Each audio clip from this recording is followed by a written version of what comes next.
नमस्कार विद्यार्थियों, मैं हूं Rakesh Kumar Sharma, university gold medalist और आप देख रहे हैं अपना फेवरेट चैनल मेडल स्कॉलर।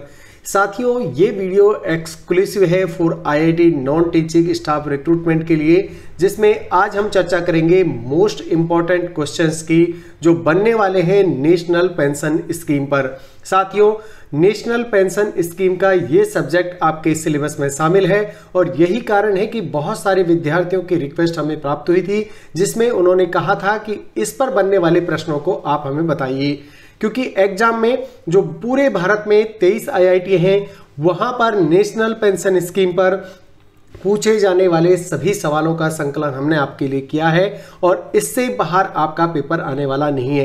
यकीन मानिए, अगर आप इन प्रश्नों की प्रैक्टिस करते हैं, अच्छे से इन्हें याद करते हैं, तो इस टॉपिक पर जो एक या दो प्रश्न आपके एग्जाम में आएंगे उनको आप सही करके बाकी विद्यार्थियों से आगे रह सकते हैं। तो चलिए विद्यार्थियों, शुरू करते हैं आज का important topic national pension scheme. विद्यार्थियों, ये वो सिलेबस है जो कि आईआईटी जोधपुर ने आपके लिए अभी रिक्रूटमेंट प्रोसेस में जारी किया है। इसमें सर्विस रूल्स के तहत टॉपिक नंबर 7 जो है वो नेशनल पेंशन स्कीम है। इसमें एफआरएसआर आता है, CCS CCA rules and CCS conduct rules आते हैं, foreign service deputation and lean period के बारे में बात की जाती है, टीए रूल्स एंड एलटीसी के बारे में है, लीव रूल्स के बारे में है और reservations and concessions for SC ST and OBC. इसमें से टॉपिक नंबर 5 और 6 हम करा चुके हैं। आज बात करते हैं नेशनल पेंशन स्कीम की। तो चलिए विद्यार्थियों, ये सिलेबस एक बार देखना इसलिए भी जरूरी था क्योंकि आपको इससे आपका व्यू क्लियर करने में मदद मिलेगी। अब शुरू करते हैं प्रश्नों को। विद्यार्थियों, प्रश्न संख्या 1 है, what is the full form of NPS in the context of retirement savings. तो option A is the correct, national pension system. यहां पर स्कीम वर्ड ला करके विद्यार्थी अक्सर कंफ्यूज होते हैं। आप सोच रहे होंगे कि इतना सिंपल प्रश्न हमने क्यों रखा है। यकीन मानिए 90% विद्यार्थी इस प्रश्न को गलत करके आते हैं, क्योंकि जब एग्जाम होता है तो प्रेशर होता है एग्जाम का और वहां पर उन्हें एस से कंफ्यूज होता है।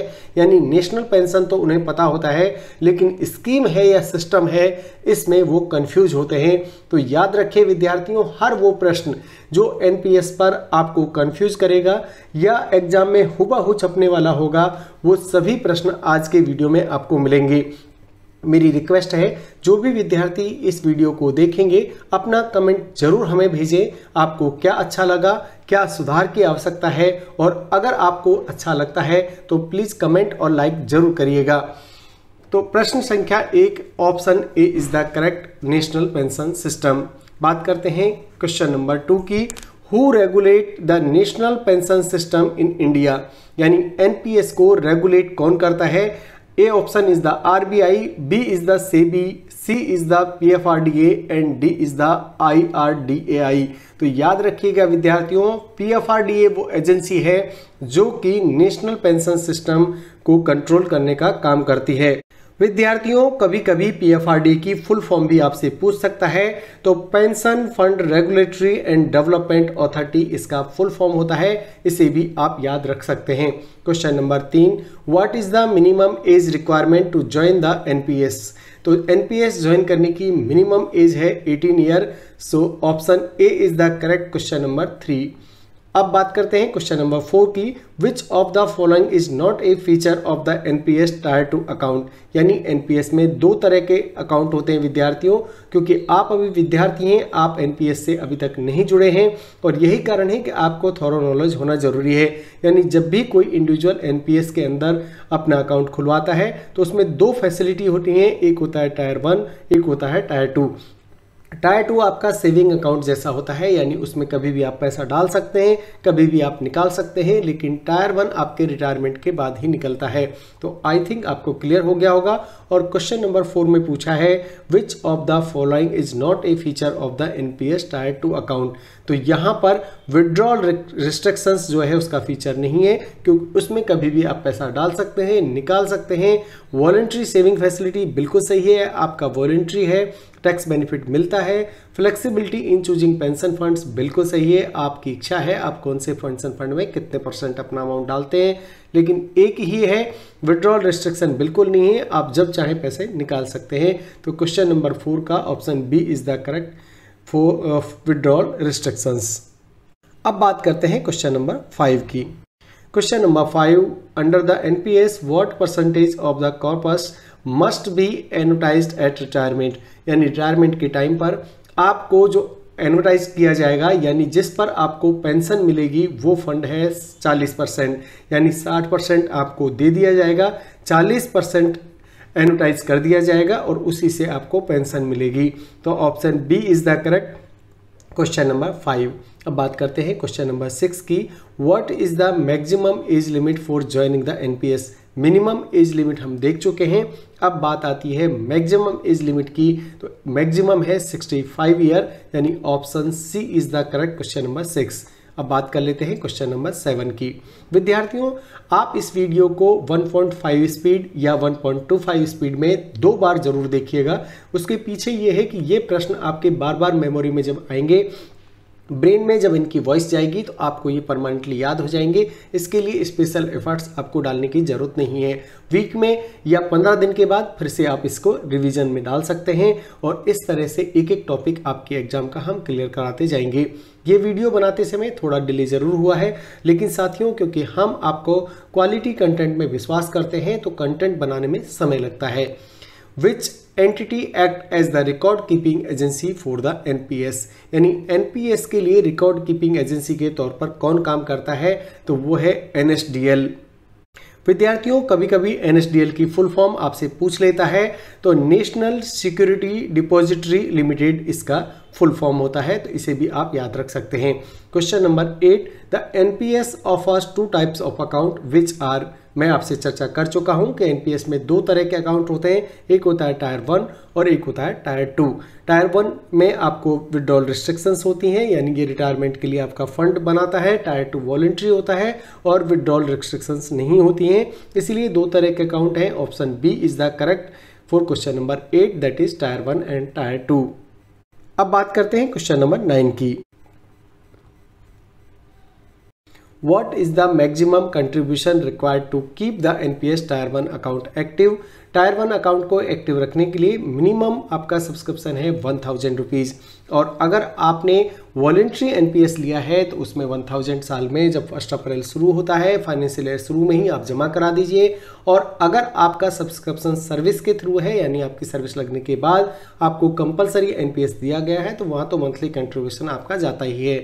बात कर लेते हैं क्वेश्चन नंबर 10 की। Upon exiting the NPS before the age of 60, what is the maximum percentage of the corpus that can be withdrawn as a lump sum? जब आप 60 साल के होंगे और आपका फंड पूरा होने वाला होगा, उससे पहले आप कितना निकाल सकते हैं? तो 20% अपना फंड का आप विड्रॉन कर सकते हैं before age of 60। Option A is the correct question number 10। अब बात करते हैं क्वेश्चन नंबर 11 की। ओएसिस स्टैंड फॉर, यानी OASIS का फुल फॉर्म आपसे पूछा है, तो इसका फुल फॉर्म होता है, option A is the correct, old age social and income security. विद्यार्थियों, ये क्वेश्चन आपको हुबहू एग्जाम में देखने को मिल सकता है, इसीलिए अच्छे से याद कर लीजिए। इसमें old age social and income security इसका फुल फॉर्म है। इसमें कंफ्यूज बिल्कुल मत होइएगा, क्योंकि सिस्टम और सिक्योरिटी SS में कभी कभी हम कंफ्यूज होते हैं। अब बात करते हैं क्वेश्चन नंबर 12 की। Who was the chairman of oasis committee, यानी अभी जो हमने ओएसिस देखा उसका चेयरमैन आपसे पूछा है, तो SA Dave is the chairman of the OASIS committee. Option B is the correct. अब देखते हैं क्वेश्चन नंबर 13 को। Which one of the following statement is true in respect of the regulators in NPS. Important question है और अक्सर exam में आपको देखने को मिल सकता है, क्योंकि ये बहुत ही कंफ्यूजन पैदा करता है विद्यार्थियों के बीच, तो इसे आप अच्छे से याद करिएगा।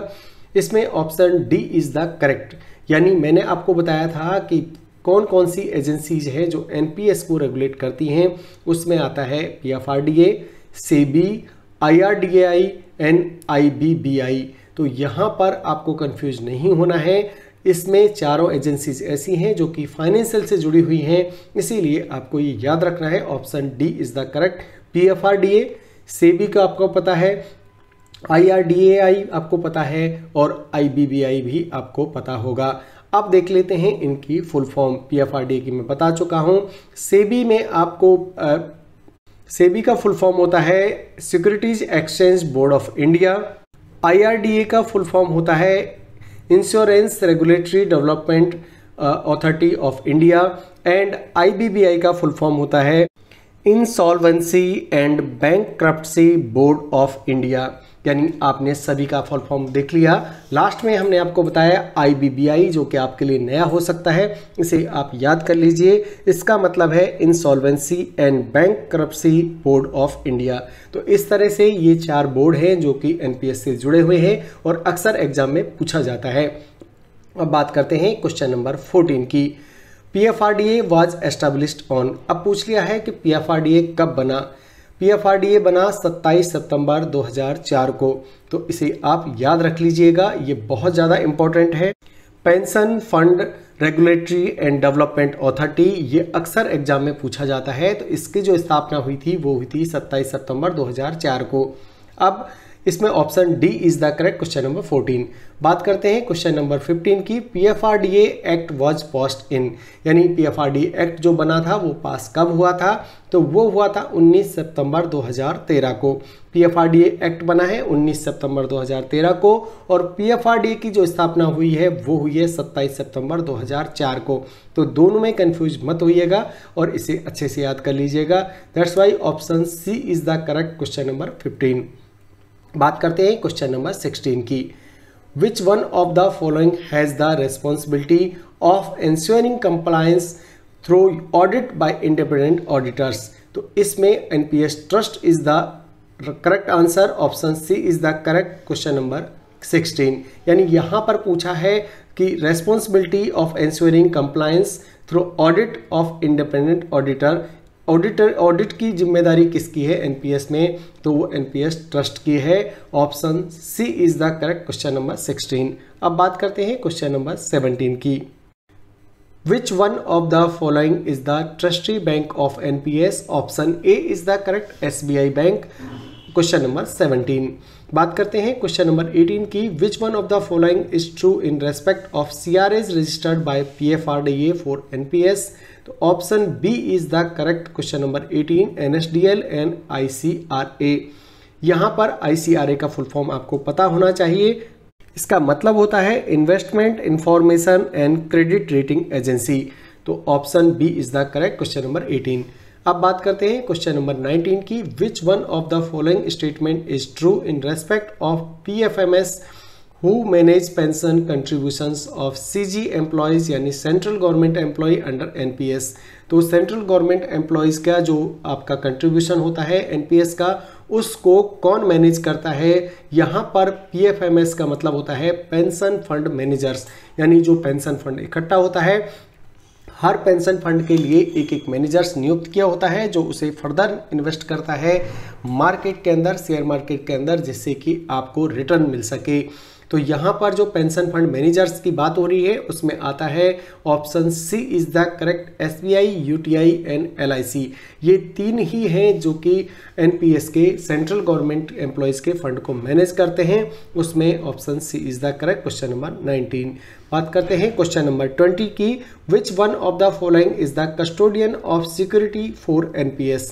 तो यहाँ पर NPS के सिक्योरिटी के तौर पर कस्टोडियन कौन है, वो है option B is the correct SBI SG global securities services private limited. और ऐसे ही प्रश्न अक्सर एग्जाम में आते हैं। बात करते हैं क्वेश्चन नंबर 21 की। विद्यार्थियों, how many pension fund managers are there under NPS। तो आपसे मैंने बताया था कि जो सेंट्रल गवर्नमेंट का जो फंड है उसे तो 3 देखते हैं जो मैनेजर्स होते हैं SBI, UTI एंड LIC। इसके अलावा भी क्योंकि आपका NPS वॉलेंट्री भी है, उसमें भी बहुत सारे फंड आते हैं, इसीलिए और भी मैनेजर्स नियुक्त किए हुए हैं। और टोटल मैनेजर्स की बात करें तो वो हैं 7, जिसमें से 3 सेंट्रल गवर्नमेंट के फंड को देखते हैं, जो एम्प्लॉयज हैं उनके कंट्रीब्यूशन को वो इन्वेस्ट करते हैं। इसलिए question number 21 C is the correct. बात करते हैं क्वेश्चन नंबर 22 की, how many annuity service provider are there under NPS. इसमें option B is the correct, 9 is the annuity members. तो यहाँ पर आपको याद रखना होता है कि how many annuity service provider हैं जो सर्विस देते हैं एनपीएस के अंदर में, वो है 9। यानी जब आपका फंड पूरा हो जाएगा, 60 साल के आप हो जाएंगे, आपको एन्युटी 40% गवर्नमेंट जमा कर लेती है और फिर आपको पेंशन देती है। तो ऐसे पेंशन देने वाली एजेंसीज हैं 9, जिसमें आपको सेलेक्ट करना होता है कि आप किससे चाहते हैं। अब बात करते हैं क्वेश्चन नंबर 23 की, what is the service charge for tyre 2 account activation. तो टायर 2 अकाउंट का जो एक्टिवेशन होता है उसका सर्विस चार्ज आपसे पूछा है। इंपॉर्टेंट क्वेश्चन है, याद कर लीजिएगा। Option A is the correct, charge at the rate 0.25% of the contribution subject to maximum of ₹20 and maximum ₹25,000 plus applicable GST. यानी आपको मिनिमम जो है वो 20 है और जो मैक्सिमम है वो है 25,000। यानी जितना अमाउंट आप देंगे उसका 0.25% कंट्रीब्यूशन आपका यहाँ पर सर्विस चार्ज के रूप में लगता है टायर 2 अकाउंट के एक्टिवेशन के तौर पर। अब बात कर लेते हैं क्वेश्चन नंबर 24 की, what is the initial subscriber registration charges at POP for NPS. POP में रजिस्ट्रेशन के लिए इनिशियल सर्विस चार्ज जो लगता है वो लगता है ₹200। तो option B is the correct, question number 24। अब बात करते हैं क्वेश्चन नंबर 25 की, what is the non financial transaction charge at POP. यानी पॉइंट ऑफ प्रेजेंस आपका इसका मतलब होता है पीओपी का, और ये आपका पीएफआरडीए द्वारा नियुक्त किए जाते हैं, जहां पर नॉन फाइनेंशियल ट्रांजैक्शन का चार्ज लगता है ₹20। Option B is the correct, question number 25। बात करते हैं क्वेश्चन नंबर 26 की, what are the persistence charges which are levied annually. यानी आपको परसिस्टेंस चार्जेस लगता है एनुअली, वो कितना है, तो ₹20 है। Option B is the correct, question number 26। बात करते हैं क्वेश्चन नंबर 27 की, under NPS subscriber can opt for how many active tier 1 account. यानी टायर 1 अकाउंट के तौर पर हर जो सब्सक्राइबर है, हर इंडिविजुअल अगर एनपीएस में जाता है तो टायर 1 अकाउंट कितने खोल सकता है, ओनली 1 टायर 1 अकाउंट वो खोल सकता है जो कि एक्टिव हो। यानी एक अकाउंट आपका अगर खत्म हो गया है तब आप टायर 1 दूसरा खोल सकते हैं। एक एक्टिव के तौर पर एक अकाउंट एक्टिव रह सकता है और टायर 1 अकाउंट एनपीएस में एक ही खुलता है, इसीलिए option A is the correct core, question number 27। बात करते हैं क्वेश्चन नंबर 28 की, the NPS corps is invested in which of the following asset classes. यानी कौन सी क्लास है, असेट क्लासेज है जहां पर आपसे जो पैसा इकट्ठा किया जाता है, यानी एनपीएस कॉर्पस जो बनता है उसे कहां इन्वेस्ट किया जाता है। तो आपको पता होना चाहिए, क्योंकि मार्केट में पैसा लगता है, बॉन्ड्स में पैसा लगता है और गवर्नमेंट सिक्योरिटीज में भी पैसा लगाया जाता है। तो 3 ही कैटेगरी है, इक्विटी यानी शेयर मार्केट को बोलते हैं, कॉर्पोरेट बॉन्ड में भी लगता है और गवर्नमेंट सिक्योरिटीज में भी पैसा लगाया जाता है। तो यहाँ पर option D is the correct, all of the above. अब बात करते हैं क्वेश्चन नंबर 29 की। विद्यार्थियों, जो विद्यार्थी आज इस वीडियो के माध्यम से पहली बार जुड़े हैं उनसे रिक्वेस्ट है कि चैनल को आप सब्सक्राइब कर लीजिए, उससे आपको बहुत सारे फायदे होते हैं। इससे आपको एक गुड क्वालिटी कंटेंट मिलता है और साथ ही आप हमारे साथ जुड़कर अपनी तैयारी को 2 कदम आगे बढ़ा सकते हैं। इसके लिए करना कुछ नहीं है, आपके राइट साइड कॉर्नर में एक प्ले जैसा बटन होगा, उसको रेड कलर के बटन पे अगर आप प्रेस कर देंगे तो आप हमसे सीधे जुड़ सकते हैं। साथ ही अगर आप इस वीडियो को पसंद करते हैं तो लाइक और कमेंट जरूर आप हमें भेज सकते हैं। What is the lock in period, यानी आपसे पूछा गया है lock in period NPS tier 1 account के अंदर, तो ये अंटिल एज ऑफ 60 ईयर्स होता है। यानी जब आप 60 साल के होंगे तभी इससे आप अमाउंट विड्रॉ कर सकते हैं। Lock in period 60 year age तक होता है। Option A is the correct, question number 29। बात करते हैं क्वेश्चन नंबर 30 की, can a subscriber change their investment choice in NPS. आप क्या चेंज कर सकते हैं अपना सब्सक्राइबर के तौर पर इन्वेस्टमेंट की जो चॉइसेस हैं उनको चेंज कर सकते हैं क्या? हाँ, आप कर सकते हैं। Option C is the correct, yes, twice every financial year, यानी एक फाइनेंशियल ईयर के अंदर आप 2 बार अपना चॉइसेस चेंज कर सकते हैं कि कौन कौन से इन्वेस्टमेंट आपको करने हैं, इक्विटी में कितना करना है, कॉर्पोरेट बॉन्ड में कितना करता है, और गवर्नमेंट सिक्योरिटीज जो है उनमें कितने % आपको इन्वेस्ट करना है, और कौन कौन सी एजेंसीज हैं जो आपके फंड को मैनेज करेंगी, यानी यूटीआई करेगी, LIC करेगी या फिर SBI करेगी, आपकी चॉइस पर निर्भर है। अब बात करते हैं क्वेश्चन नंबर 31 की। What is the maximum percentage of equity exposure in the active choice of NPS investment options. तो एक्टिव चॉइस जो होती है वो उसमें अंदर option B is the correct, 75% आप ले सकते हैं इक्विटी एक्सपोजर, यानी इक्विटी के अंदर शेयर मार्केट के अंदर आप 75% से ज़्यादा इन्वेस्ट नहीं कर सकते। आप 10% कर सकते हैं, 20% कर सकते हैं, 40 कर सकते हैं, लेकिन मैक्सिमम लिमिट है 75%। अब बात करते हैं क्वेश्चन नंबर 33 की। क्वेश्चन नंबर 33 है what is the tax deduction limit under section 80 CCD 1B for NPS contribution. तो ये इनकम टैक्स एक्ट की एक धारा है, एक इसके अंतर्गत 80 CCD 1B के अंदर आप NPS में इन्वेस्ट करते हैं, चाहे आप अटल पेंशन योजना में इन्वेस्ट करें या NPS में करें, यानी आपका जो पेंशन फंड होना चाहिए उसके अंदर 50,000 का आपको एडिशनल बेनिफिट मिलता है, वही आपसे पूछा है। तो option A is the correct for question number 33। अब बात करते हैं क्वेश्चन नंबर 34 की। Who can join the NPS। तो NPS को ज्वाइन कौन कर सकता है, तो all Indian citizens can join the NPS। तो option C is the correct question number 34। Question number 35, what is the maximum contribution required for open an NPS tier 1 account. आप कितने अमाउंट के साथ में टायर 1 अकाउंट खोल सकते हैं, तो ₹500 के साथ में आप टायर 1 अकाउंट को ओपन कर सकते हैं और बाद में आप फर्दर इन्वेस्ट कर सकते हैं इसके अंदर। तो option A is the correct question number 35। बात करते हैं 36 की। Can NRI open and NPS account. जो भारतीय हैं लेकिन फॉरेन में रहते हैं उनको NRI बोलते हैं, क्या वो खोल सकते हैं NPS account?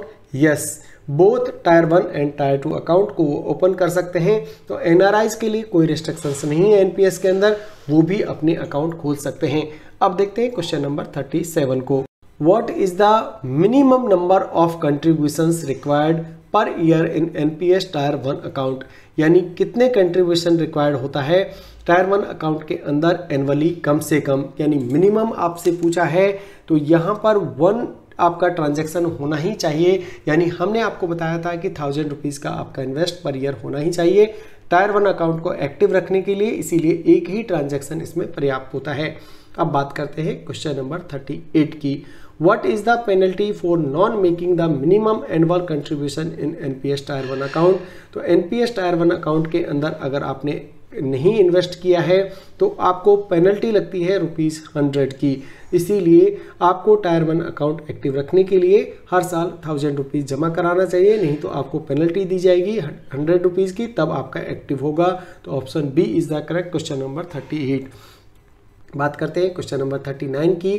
Can a subscriber withdraw the entire cost from NPS at the age of 60। क्या आप अपना पूरा की पूरा जो फंड है उसको विड्रॉ कर सकते हैं क्या?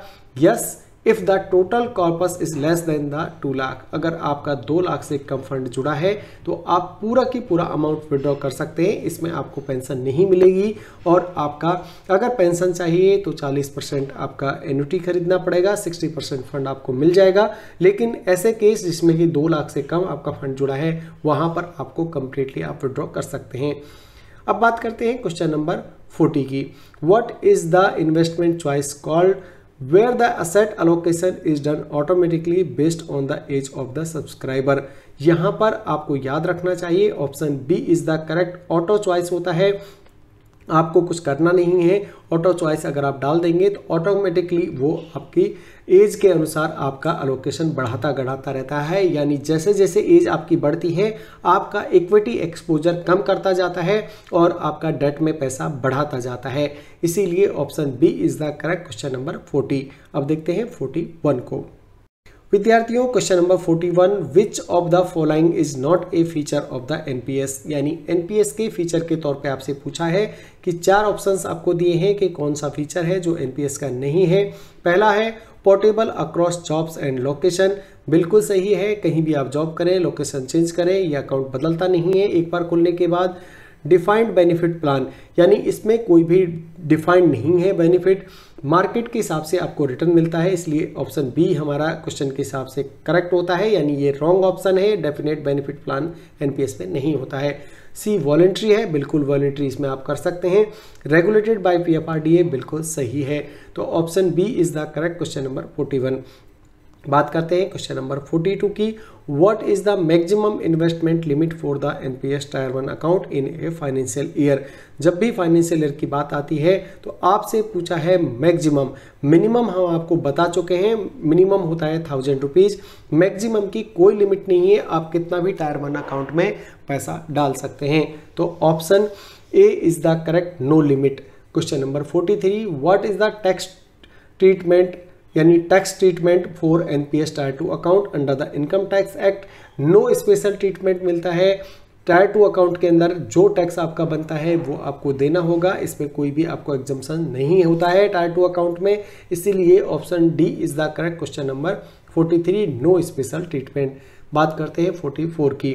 Who can open an NPS Swavalamban account, एक तरह का ये अलग अकाउंट होता है जो कि अनऑर्गेनाइज सेक्टर में जो वर्कर होते हैं उनके लिए एक एनपीएस स्वावलंबन अकाउंट ओपन किया है भारत सरकार ने, इसीलिए option C is the correct, unorganise sector worker के लिए है एनपीएस स्वावलंबन अकाउंट। बात करते हैं 45 की।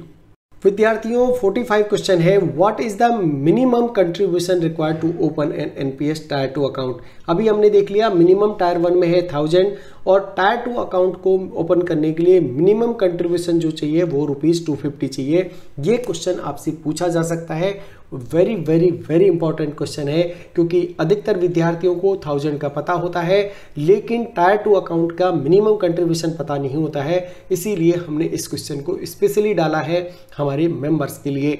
तो इसमें option C is the correct, ₹250, यानी 250 रुपीज़ आपको मिनिमम कंट्रीब्यूशन चाहिए टायर 2 अकाउंट ओपन के लिए। अब बात करते हैं क्वेश्चन नंबर 46 की। Can a subscriber allocate 100% of the NPS corpus to the government securities.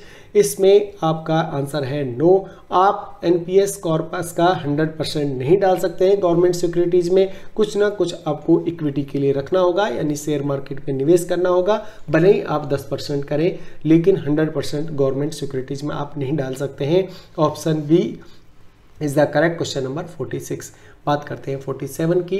What is the minimum period for which the annuity is paid under NPS, यानी आपसे पूछा है कि एन्युटी जो है वो कब तक दी जाएगी, यानी जो 40% फंड गवर्नमेंट के पास आपने वापस छोड़ा है, 60% विड्रॉ कर लिया था, उस 40% पे आपको जो पेंशन मिलेगी वो कब तक मिलेगी, ये पूछा है क्वेश्चन में। तो option A is the correct, until the death of the subscriber, यानी जब तक आपकी डेथ नहीं होती तब तक आपको पेंशन मिलती रहती है, डेथ होने पर नॉमिनी को वो फंड दे दिया जाता है जो 40% आपने छोड़ा है। अब बात करते हैं क्वेश्चन नंबर 48 की। Can a subscriber defer the purchase of an annuity in NPS after the age of 60? Yes, subscriber ऐसा कर सकता है, एन्युटी नहीं खरीद सकता है, वो पूरा के पूरा फंड विड्रॉ कर सकता है और वो डेफर भी कर सकता है। इसमें अगर 2 लाख से कम है तो पूरा फंड मिल जाएगा, लेकिन आप डेफर कर सकते हैं कि मुझे 10 साल नहीं चाहिए, फंड को ग्रो होने दीजिए, 70 साल की एज में मुझे आपका प्लान चाहिए यानी एन्युटी चाहिए, तब तक आपका फंड बढ़ता रहता है और जैसे ही आप 70 साल के होते हैं आपकी पेंशन स्टार्ट हो जाती है। ये भी एक ऑप्शन होता है एनपीएस के अंदर, जो अधिकतर विद्यार्थी या जो भी हमारे ग्रुप से जुड़े हुए हैं ऐसे मेंबर्स जो आईआईटी में ऑलरेडी काम कर रहे हैं, किसी संस्थान में काम कर रहे हैं, सेंट्रल गवर्नमेंट में काम कर रहे हैं, उनको ये पता नहीं होता है, इसीलिए ऐसे प्रश्नों का संकलन मेडल स्कॉलर एग्जाम के लिए करता है जो हूबहू आपके एग्जाम में देखने को मिल सकते हैं। अब बात करते हैं क्वेश्चन नंबर 49 की। विद्यार्थियों question number 49, what is the maximum tax deduction allowed under section 80 CCD2 for employer contribution to NPS. तो एम्प्लॉयर कंट्रीब्यूशन पर कितना आपको मैक्सिमम टैक्स डिडक्शन मिल सकता है, वो है option B is the correct, 14% of salary for central government employees, यानी employer जो जमा करता है 14%, उसी पर आपको टैक्स डिडक्शन मिलता है। यहाँ पर क्वेश्चन को घुमा करके पूछा है। डायरेक्ट क्वेश्चन ये था कि सेंट्रल गवर्नमेंट जो एम्प्लॉयज़ होते हैं उनको भारत सरकार कितने % योगदान देती है, वो है 14%, इसलिए टैक्स डिडक्शन भी उसी पर मिलेगा। Option B is the correct, question number 49। बात करते हैं क्वेश्चन नंबर 50 की। Under NPS what is the maximum percentage of the corpus that can be withdrawn tax free at the time of retirement.